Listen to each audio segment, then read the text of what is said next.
am super, super, super pumped about 2018. On the surface, Chris and Shanann Watts had it all. Successful careers, a nice house in a tidy suburb, and 2 healthy kids with a 3rd one on the way. Are you guys excited? Yes? Are you really excited? Oh my goodness. It's that fact that makes what happened inside their Frederick, Colorado home so stunning and so hard to understand. This afternoon, my office filed formal charges against Christopher Lee Watts. The only person who truly knows what happened is Chris Watts, now behind bars facing murder charges for the deaths of his pregnant wife and young daughters. My daddy is a hero. He helps me grow up strong. Shanann Watts was first reported missing on August 13th by a friend who had dropped her off here at home after a business trip late the night before. The next day, she had missed a doctor's appointment and wasn't answering her phone. When police showed up to look for Shanann, there was no sign of her or the girls, but no sign of a crime either. That next day, Chris Watts spoke to local media, pleading for his family's return. Did you guys get into an argument before she left? It wasn't like an argument. We had an emotional conversation, but I'll leave it at that. But I just want them back. Everybody's like, well, what about the husband? What about the husband? What about the husband? And I'm like, no, like, he wouldn't do anything. And then I seen his interview and I was like, oh my God, like, something's not right. If somebody has her, just please bring her back. Watts told police that early that morning he told Shanann he wanted to separate. But afterwards, he says he went to work like any other day. Shanann stayed in bed. Friends never imagined Chris could be involved in the disappearance. Amanda and Nicholas Thayer even took Watts in after his family was reported missing. He stayed the night at our house across the hall from our 5-year-old. That'll haunt me. He just didn't seem like the type of guy to injure a fly, let alone his entire family. According to the arrest affidavit, 2 days later, police discovered Watts had left out a key detail, an extramarital affair with a colleague. A possibility Shanann's friend Nicole Atkinson told ABC News she had privately considered. He wasn't being the loving Chris that he normally was. He wasn't touching or hugging or doing stuff like that. Did she suspect he might have been cheating?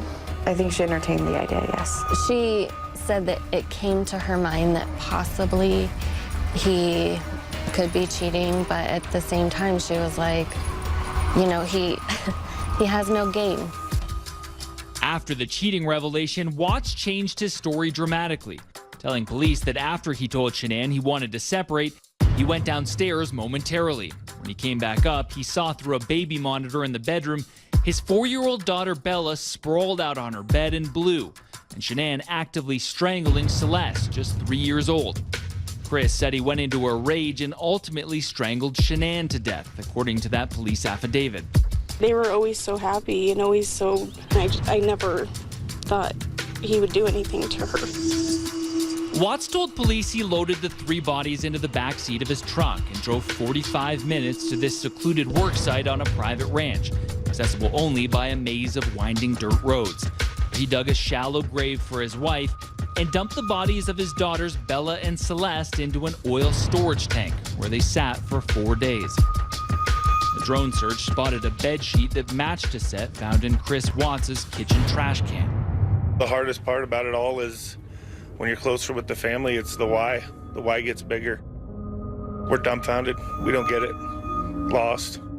Watts' defense team requested in court to have their own DNA expert swab Shanann's fingernails, presumably to prove her involvement, but the judge denied that request.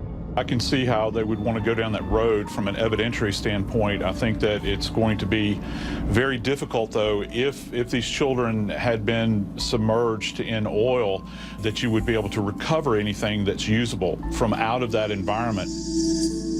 Watts' initial denial is vaguely similar to the Scott Peterson case, the man convicted in California of killing his pregnant wife after joining search efforts for her body 15 years ago.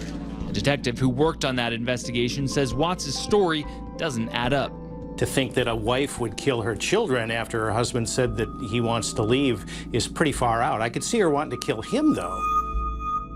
Beneath the surface, cracks in the perfectly curated Facebook image of the family started to appear years earlier. They went through bankruptcy in 2015 and were sued by their homeowners association for $1,500. We had no idea that they were financially until we spoke with Chris on Monday.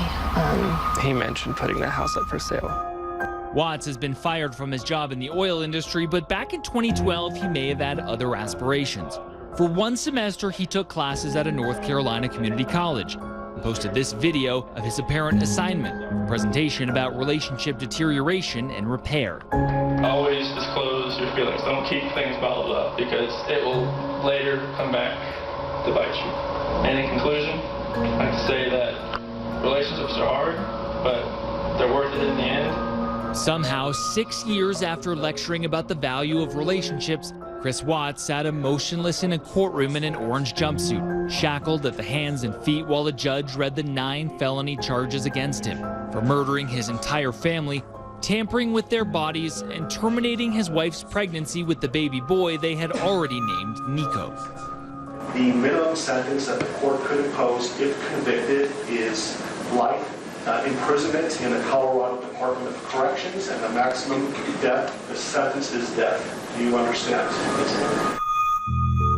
In the front row, Shanann's father, Frank, sat audibly weeping. Back at the now empty Watts home, there is still a steady trickle of friends, neighbors, and complete strangers coming to pay their respect to a family that could have been anyone's. It was just sad. Daddy-daughter relationships are something very special, so that's just really heartbreaking. My daddy, I love you.